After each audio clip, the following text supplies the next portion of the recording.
Alright boys, welcome back. So we have a little article here going over a bunch of questions that I assume is going to be quite insightful towards obviously Series Origins. I went through it a little bit, and just seeing this alone makes me want to make a video, so that's what we're going to do here. We're going to read through it. Hopefully it's insightful, like I said, and let's see what you talk about, and well, how to make Series Origins, okay. Alright, so the first thing to say is, well, series ended in 2020, and obviously their marketing, more or less not towards Netmarble, but I guess the big brains behind Series has been set off making animations, movies, and spin-offs, which is a new anime, and of course video games, which Series Grand Cross was one of them, and now of course we'll be getting Series Origins. 76 Origins does not adapt a strategic battle mode, but instead introduces a brand new wheel battle action. They've now changed the UI, so that makes a bit more sense later on. Also, they've moved into a fully open world, giving 76 fan a glimpse into the world of Britannia. Is all about, most importantly, Series Origins will tell a new story and lead players into a parallel universe full of action elements. So, yeah, this will make more sense later on. The game will be releasing everywhere in terms of consoles. You have iOS, PC, console platforms, and obviously Android as well. I'm assuming it's going to release worldwide in like everywhere at the same time, like Europe, Asia. I don't think they're going to hold off releasing it in not worldwide, but I don't think it's been necessarily confirmed just yet. 76 Origins is an open world action adventure RPG based off the original work in a parallel universe. Once again, it's not following the same storyline because the same storyline is currently 4 Nights. So yeah, they will be in there. We do know Percival's in it. We can see Tristan's in it. So the 4 Nights characters will be a part of this universe, but it will not be the straightforward linear story like how we've seen in the anime or I guess the manga as well. Okay, so this is actually making a bit more sense here, and we saw this in the first trailer. They do say here, initially we didn't start with the perspective of having a parallel universe. We wanted to make Series Origins a different action game than its actual turn-based predecessor. Our goal is to allow players to experience everything in 70 Sins has to offer in its open world environment, which will have all the obviously locations. The game's prototype basically followed the plot of the original comic or manga, telling players a story and also asking them to defeat a boss named Twiggo. We saw in the first trailer, you know, Meteos picking the sword out of the first village, which is obviously means they're following the story of 70 Sins, but that seems to be a prototype because now they do say here, we were not happy with this, and it seems it lacked innovation and doesn't provide a satisfying visual experience to the players. So we decided to make a radical change. Like I just showed of Meteos going through the village and pulling out the actual sword, that seemed to be like the start of the story of 70 Sins. Where we look towards the elite gameplay, it's completely different. It's Teoria and Tristan going in an underground temple basically. So yeah, they've changed the game completely, and that does answer one of my questions, was what was that part of the story, because yeah, it seemed like they were following the 70 Sins actual like story and lore, but yeah, now it kind of confirms they're not doing that. Okay, so this is what I wanted to see. In addition, the world also includes all aspects of the comic sequel 4 Nights of the Apocalypse, allowing players to create their own exciting plots and unforgettable scenes. In this way,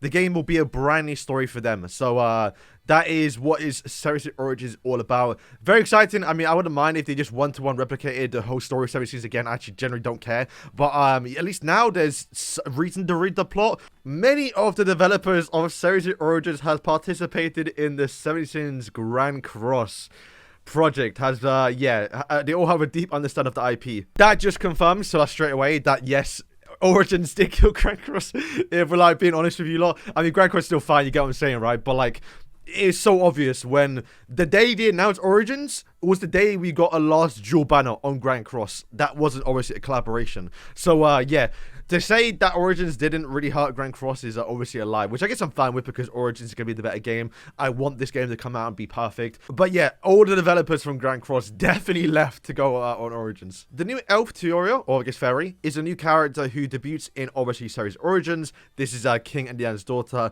Can you talk about how you create a new character that fits into the world of 70 Sins? Is it possible that Suzuki, the author of this series, also, did I say his name right? I don't know. Has also involved in the character design. I'm pretty sure he did. The elf Teoria is an original character designed by Suzuki, yes, so the author of 70 Sins. Teoria is the 7th daughter! Wait, what? Of 7th? Yo, Deanne and King. Her famous ability is to control and summon creatures in the 7-day sins. So yeah, like if you don't know her abilities, we've kind of broke it down already in the channel. But she summons, you know, a lion, which is the lion sin. She summons a sloth. She summons an actual, you know, dragon, which is the dragon sin. So she summons all the actual animals of this sin, which is very, very cool. But her 7th daughter. So they have 7 kids. I knew they had more than one because in the movie they said, "Have you seen my kids?" Alluding that they have more than one. But 7. No wonder why they're showing one of the daughters in this game, because there's 7 of them. I was wondering before, I thought it was kind of weird that they're showing one of the Yan and King's daughters, or, you know, kids in series Origins, because I would have thought that would have been a massive and big reveal in the manga or anime, but no, there's 7. So yeah, you can use one of them, right? We still have 6 more. Okay, so now we get some looks at some customization. Obviously, this is Mace's armor. Once again, if you play Grand Cross, you can imagine that we're going to have almost every single outfit from Meliodas, at least the counter version, to be in the game for, obviously, this Meliodas here. And if we scroll down, I wonder if you talk about any Fortnite stuff here, because creating characters suitable for the game based off the comic is a difficult task, but the members of the creative team are all loyal fans and have a deep understanding of the IP. I believe they've also worked on Grand Cross, so this experience helped a lot. Once again, Tristan here. So I will say, while this is Tristan's Fortnite outfit, this is not Tristan from Fortnite. He looks a bit too short. I believe this is the one from the actual movies, and obviously from the start of obviously Origins, because his height looks the exact same.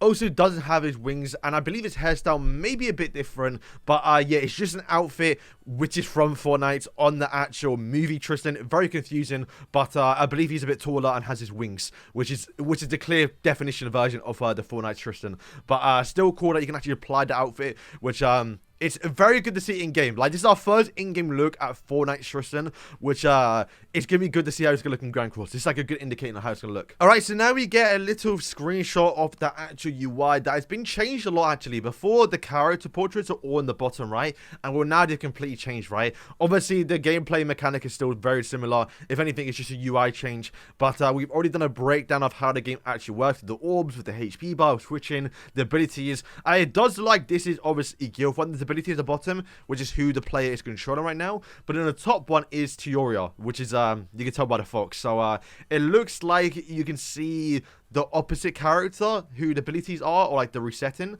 Actually no, maybe it's one character. So this is Teoria, this is maybe Gopher, and then this is Tristan, and then this is nah, see, I don't know what that actually is. I think that might just be Teoria. But yeah, boys, that is going to wrap up today's video. Once again, very insightful in terms of how Teoria is created and, like, her lore in the actual, you know, lore of Semi-Sins.